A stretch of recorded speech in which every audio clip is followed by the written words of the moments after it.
So we'll continue with the discussion of food and eating and how to work with attachment when we're eating.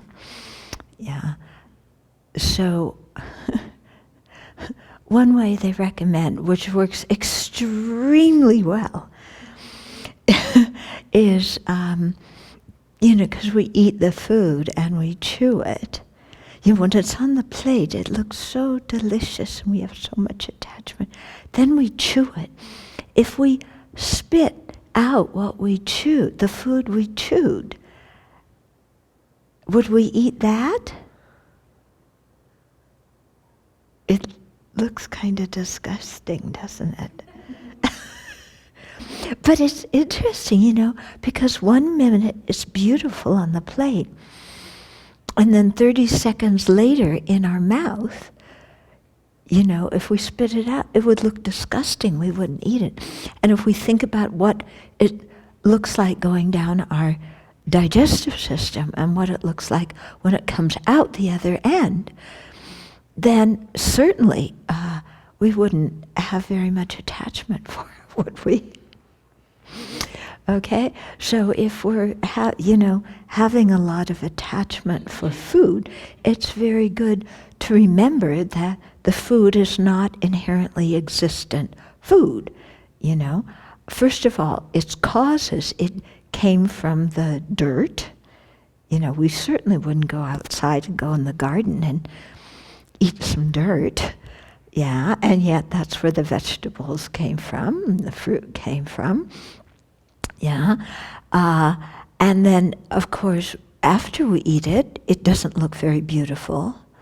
So it's kind of strange, isn't it, that you have the causes of the food and the results of the food, both of which we would not eat and are not very appetizing, but somehow in the middle we think that the result of the cause and the cause of the result somehow has its own inherent deliciousness in it.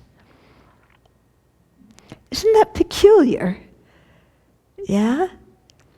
It's very strange how we living beings think.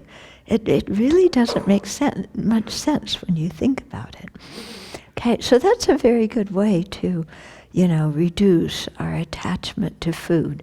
And of course, sitting down and doing the meditation that we do when we offer it also reduces the attachment because we give it away. So we've offered it to the Buddha, Dharma, and Sangha. So it's certainly not very becoming or appropriate to be attached to what belongs to the Buddha. That would create very good karma, would it? It would be like offering something on the altar and sitting and salivating over it. Buddha, please give this to me. That we offered it. It no longer belongs to us. Why are we getting attached to it?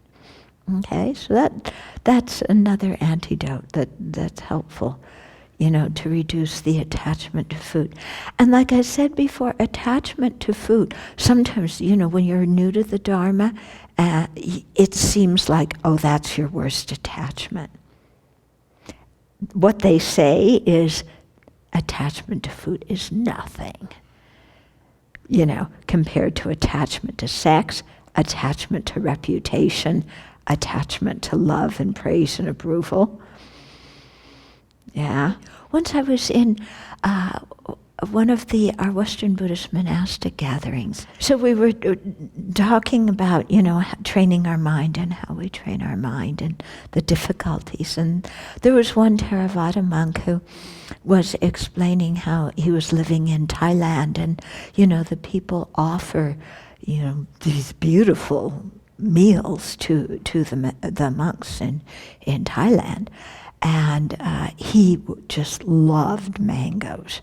And, he would have this mango would be offered every day, and he would just see this amazing attachment to the mango come up.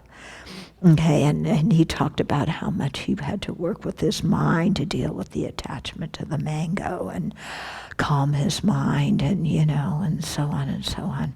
Okay. And then I was the next one who spoke. And I said, for me, being if working on my attachment to a mango was the biggest thing I had to do in my early years of training, that would have been a breeze. Instead, my teacher sent me to be the disciplinarian of the macho Italian monks.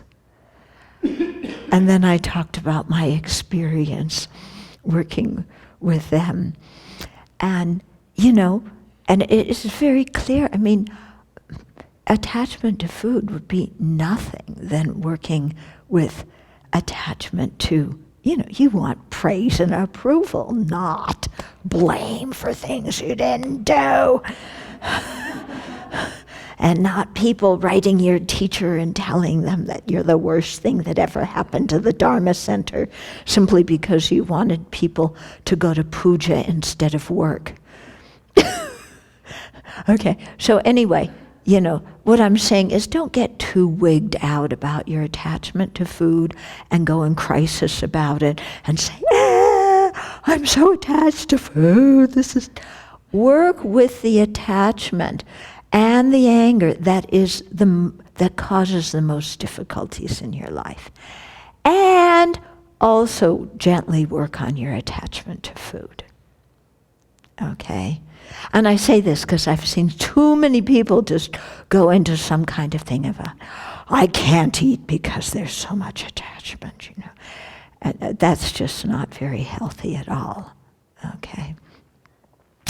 Then also, I wanted to talk a little bit about mindfulness while eating. And it's quite interesting. I used to teach at Cloud Mountain Retreat Center, as many of you know. And they host retreats by Zen people, by the Theravada people, and also by the Tibetan tradition people. And my friends there would tell me that you could tell which tradition retreat it was by the way that people ate. Okay? The Zen people would walk in, sit down, do their prayers, chanting, and then eat, and the food would be gone in 5 minutes. Gone. Finish, nothing, chant the end of the thing, and leave. Okay. The Vipassana people, the Theravada people, would come in walking extremely slowly, lifting, pushing, placing. Finally, they would get to their chair and sit down.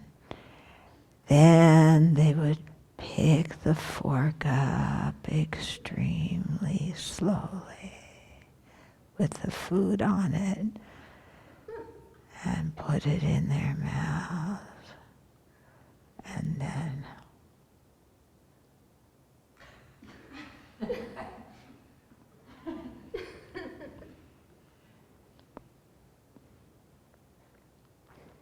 and the meal would last 45 minutes to an hour, mostly an hour, okay? Because they were mindful of the taste of every bite, everything, yeah.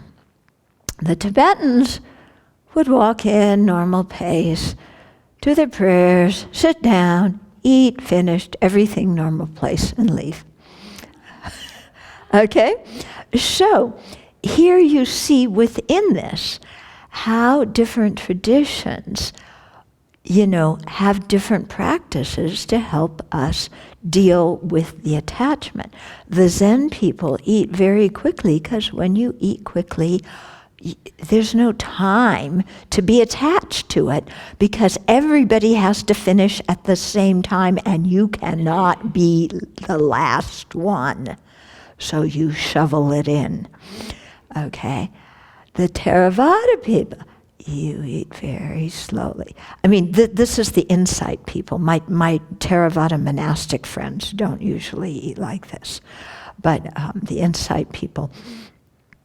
And then, very slowly to be extremely mindful of the taste and the movement and all. And when you do that, really you want to swallow already because the feeling of this food in your mouth for so long is like, bleh. Can I swallow it and drink something? You really lose the attachment. And also, you realize, that when you sat down, you had this whole mind that thought you knew how it was going to taste. Yeah. And when you actually eat it, it doesn't really taste much like you thought.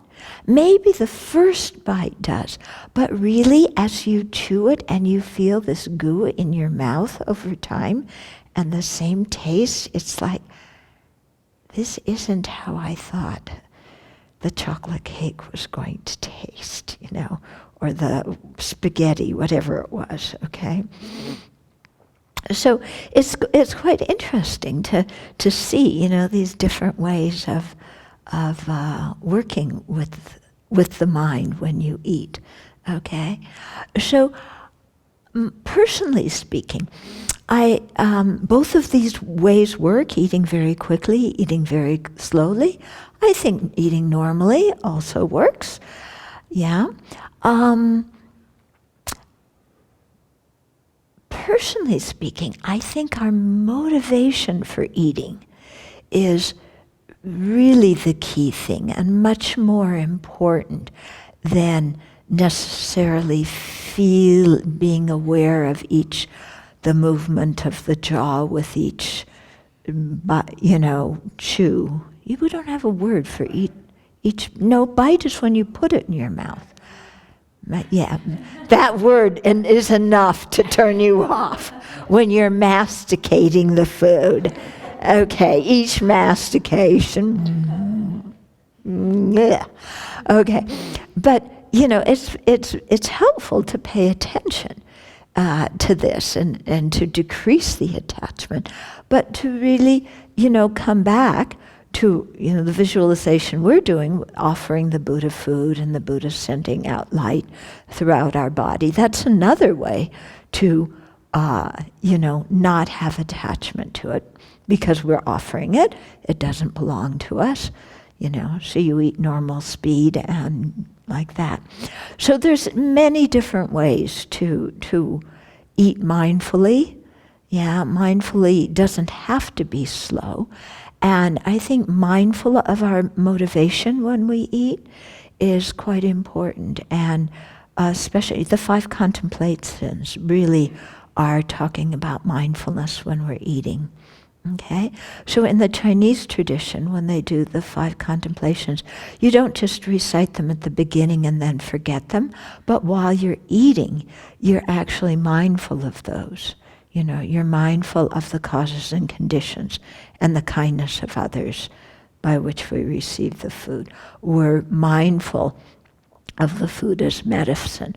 We remember that our purpose in life is generating bodhicitta and attaining full awakening. So we have the resolve to eat with that kind of intention. So, those 5 mindfulnesses too are another way to eat mindfully. I'm saying this because the word mindful is so commonly used now that hardly anybody knows what it means anymore. Okay? But we could call those, instead of the 5 contemplations, the 5 mindfulnesses. Yeah, before eating. Okay.